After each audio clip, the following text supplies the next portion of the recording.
NeverEnding Story 2. La la la la la la la la la.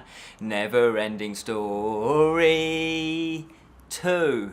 La la la la la la la la la la la la. I think you get the message.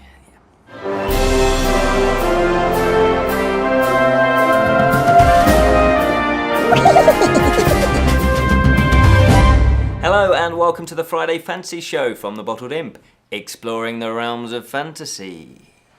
My name is Ken Boyd and today we're going to be looking at NeverEnding Story 2. So they were right, it didn't end, it never ends, it's the NeverEnding Story. Yes, I'm probably as surprised as you are that they made a sequel to this. I didn't know that. We did review the NeverEnding Story, the original film, a couple of weeks ago. And so when I, ordered it online, I discovered there was a number 2. And guess what? They made a threequel. They made 3 of these. And then it did end. So slight Trades Descriptions Act there. Anyway, let's push on. This was made in 1990. And at the time, it got panned. It didn't do very well in the box office. And it didn't do very well with the critics. And there's only one original cast member that's back for this one, and he is the shopkeeper, or I should say, the mysterious bookkeeper. Let's find out exactly what NeverEnding 2 is all about.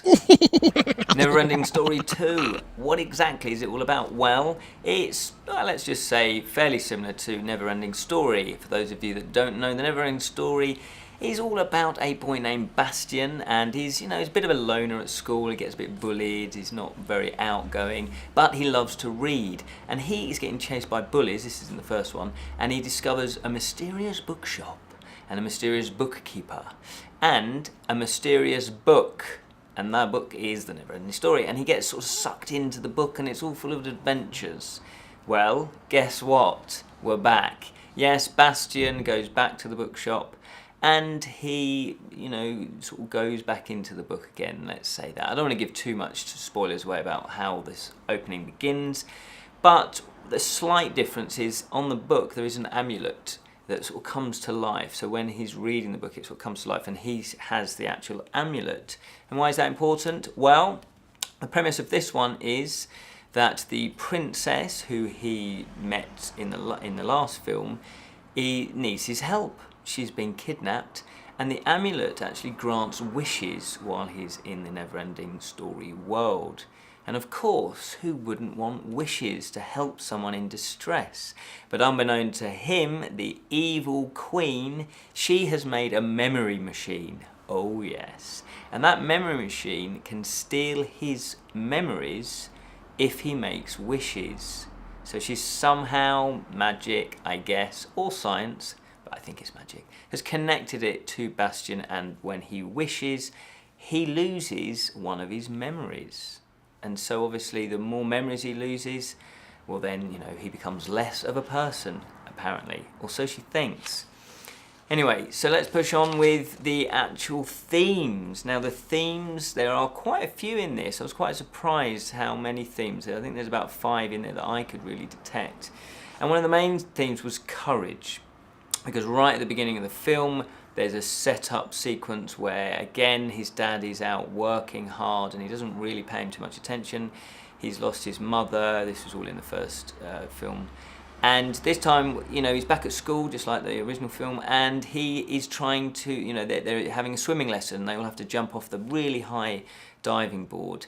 But he hasn't got the courage, because he gets to the top of the diving board and he's all scared, and he looks down, he's nervous, he's scared, and then his classmates laugh at him and he can't do it, so he backs out. So this is to do with courage, because obviously that's the foreshadowing in the plot, because obviously later on he needs to have that courage to actually make the leap. Now you could say it's the leap of faith.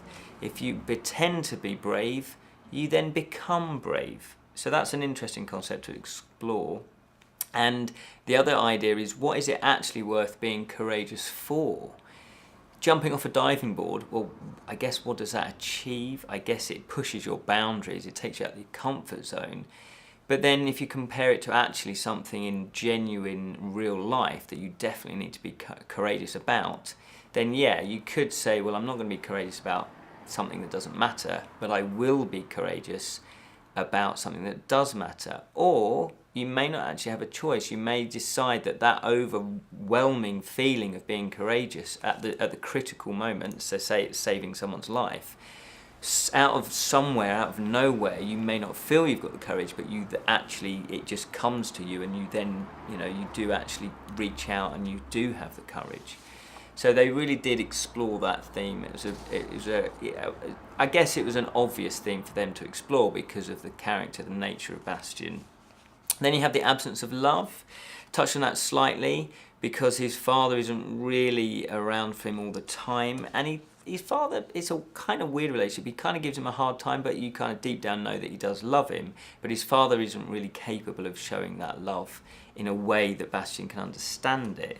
And so he doesn't have that feeling of being loved, and he certainly doesn't have it from his classmates. I think we don't see all of his teachers, but the teacher you see, again, isn't very sympathetic to him. So he has this sort of empty feeling inside. So how do you fill that emptiness? And one thing is only with love. That emptiness gets filled with love. So that's an interesting concept as well, because where does that love come from? Is it from other people? And therefore, if it is that, then you need other people's love to make you feel better. Well, you're not always going to get that. So you need to self-love. You need to fill yourself with your own love and to tell yourself, I am enough.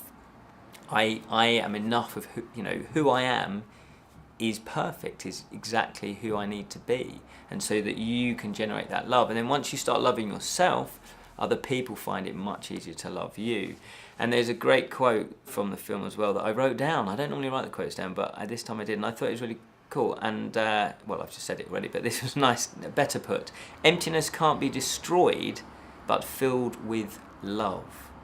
And I thought that to me is great. It's difficult to destroy that feeling of emptiness, so you fill it with love. I love that. Trust. Trust is another theme. Trust in your instincts. That's really important. How many times have you kind of gone, I knew I should have done that. I had an instinct about it, and yet I didn't follow that instinct. That people are okay with who they say they are, and sorry, let me start that again. That people are okay with who they are and not what other people want you to be. So trust your instincts that you're okay. This is me. And if you're not happy with that, then you're not happy with that. Obviously, you have to love yourself and be happy with who you are in order to fulfill that, because if you're an idiot, then obviously you wouldn't necessarily be that happy about being an idiot. So there's trusting your instincts on that level as well. And also trust the instincts about your friends and people that you meet, because sometimes there aren't people that, that appear to be friendly, but actually will go against you, and behind your back they're bickering or bitching. So again, it's trusting your instincts. And that leads me on to betrayal. There's a big, strong element of betrayal all the way through this. There's one character that's actually working for the evil queen. She does send this character out. It's a bird creature called Nimby, and he presents himself to be very friendly and helpful, and I'll help you, and all you have to do is make a wish. But he's trying to get him to make a wish so that the queen can steal the memories. Now, of course, he appears to be very friendly, but there's just that little bit of instinctual feeling from Bastian thinking, I don't know if I should really trust him. And that, to me, the two themes working in conjunction were really well played. I did enjoy that storyline, and that, don't do it, don't do it, Bastian, don't trust him, boo. It was a nice touch, I really liked that. And also the evil queen tries the trick as well, because they don't want to give too many spoilers away, but she tends to be on his side as well and tries to convince him, to try and corrupt him. And also there's a spiritual element that runs through this. It's low level, but it's in the background, and I really liked it. And the overarching message that I got from the spiritual element was that we're all part of the life force. So everything is all connected, and the energy runs through us all and runs through, even inanimate objects and atoms and magic and creatures, and we're all connected.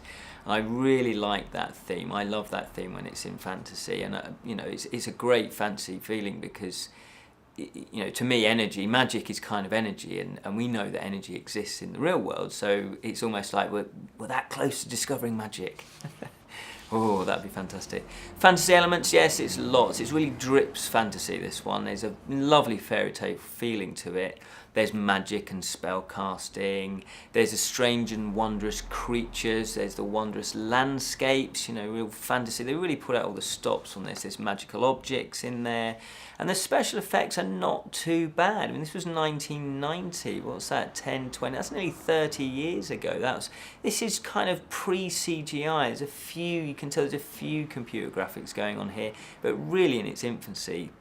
So a lot of them are in camera, and you've got, you know, a lot of the monsters and creatures are actually, you know, costumes, and they did a really good job. And certainly back in 1990, it would be very impressive. You'd definitely see where the money's been spent on this.